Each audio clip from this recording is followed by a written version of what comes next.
बच्चों, आज पंचतंत्र की कहानियों के क्रम में उसकी अगली कड़ी में एक और कहानी आपको सुना रहे हैं।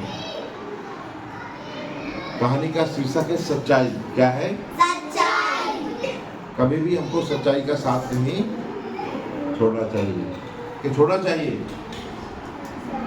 सच्चाई का रास्ता छोड़ना चाहिए क्या? नहीं सर। चाहे हम परेशान क्यों ना हो जाएं, लेकिन सत्य मत छोड़ो। हैं?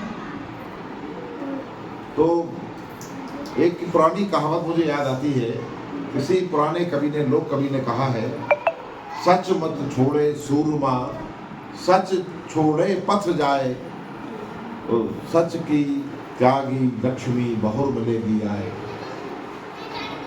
माने सत्य मत नहीं छोड़ना चाहिए।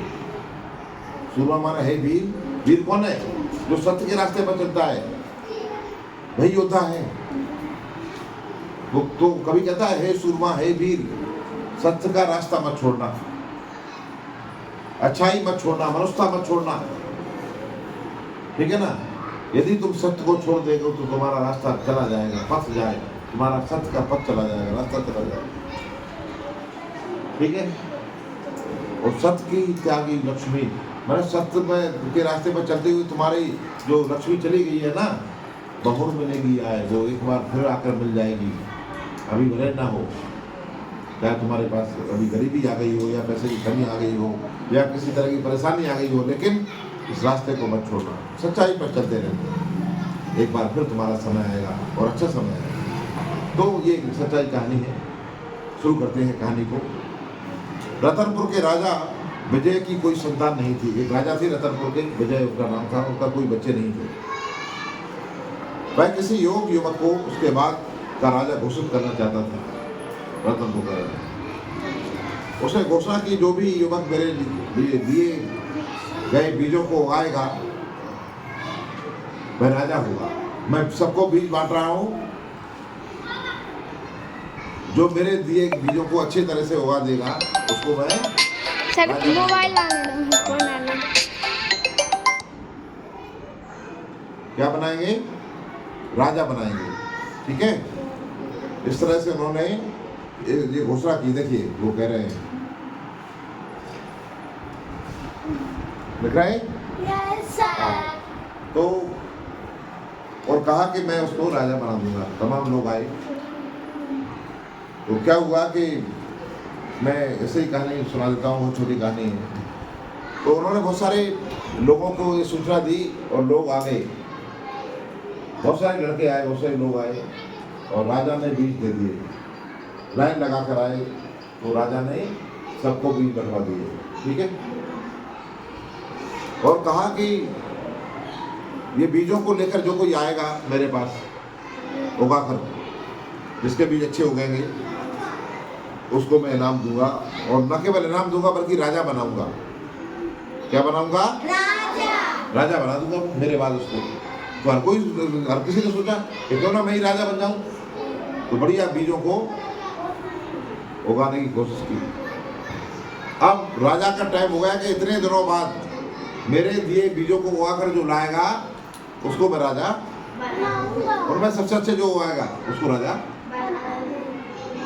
तो लोगों ने, राजा ने देखा कि लोग अपने अपने गमलों में अच्छे उगे हुए बीज ला रहे हैं, तरह तरह के। ठीक है? लेकिन एक युवक ऐसा था, एक लड़का ऐसा था, एक आदमी ऐसा था, जो खाली गमला लेकर आया राजा के पास। बच्चे ध्यान दो, खाली गमला लेकर आया और कहा, राजा साहब, आपने मेरे साथ अन्याय किया है। राजा ने कहा, बताइए मैंने आपके साथ क्या अन्याय किया है? मैंने किसी का अन्याय नहीं किया। तो उसने कहा कि आपने मुझे खराब बीज क्यों दिए? मैंने आपके दिए बीजों में खाद मिलाई, पानी दिया, अच्छे से उनको पाला पोसा, लेकिन एक बीज नहीं उगा। आपने मेरे साथ धोखा किया है, आपने मेरे साथ गद्दारी की है। लड़के सुन, आपने सबको अच्छे बीज बांट दिए, लेकिन मुझे आपने बीज नहीं दिए। तो राजा ने कहा, तुम ही ईमानदार हो, बाकी सब ये झूठे हैं, बाकी सब गद्दार हैं, बाकी सब अच्छे नहीं है, एहसान फरामोश हैं, बाकी सब झूठ के रास्ते पर चलने वाले हैं। क्योंकि मैंने किसी को अच्छे बीज दिए ही नहीं, सबको मैंने खराब बीज दिए थे। तुमको जो बीज दिए वही सबको दिए थे, लेकिन सबने राजा बनने के लिए अच्छे अच्छे बीज 200 उगा जो नहीं होगे तो अच्छे बीज उगा दिए और मुझे ले आए राजा बनने के लिए। लेकिन तुम सच्चे व्यक्ति हो, तुमने खराब बीज लेके मेरे पास आ गए और मुझसे सवाल खड़ा किया कि राजा साहब आपने मेरे साथ गलत किया। तुम ही ईमानदार हो, बाकी सब झूठे हैं और तुम्ही को राजा बनाया जाता है। साधु राम को राजा ने अपने बाद उत्तराधिकारी घोषित कर दिया और उसके बाद साधु राम को राजा बना दिया। ये कहानी कैसी लगी बच्चों? तो इस कहानी से क्या समझ मिलती है? अभी चलने दो। इस कहानी से कैसे क्या शिक्षा मिलती है? क्या हमको कभी लालच नहीं करना चाहिए, कभी झूठ के रास्ते पर नहीं चलना चाहिए। चाहे राजा ना बने, लेकिन साधु राम ने सही कहा कि बीज मेरे जो मुझे आपने दिए थे ना, वो बीज अच्छे नहीं थे, वो बीज खराब थे, उगे नहीं। मैंने इतनी मेहनत की, आपने ऐसा क्यों किया? और बाकी लोगों ने क्या किया? अलग अलग झूठे बीज, दूसरे बीज लेकर आ गए और राजा से कहा कि देखो ये आपने बीज दिए, हमने अच्छे से उगाए हैं, इसलिए हमको ही राजा बनाओ। ठीक है, बस, धन्यवाद।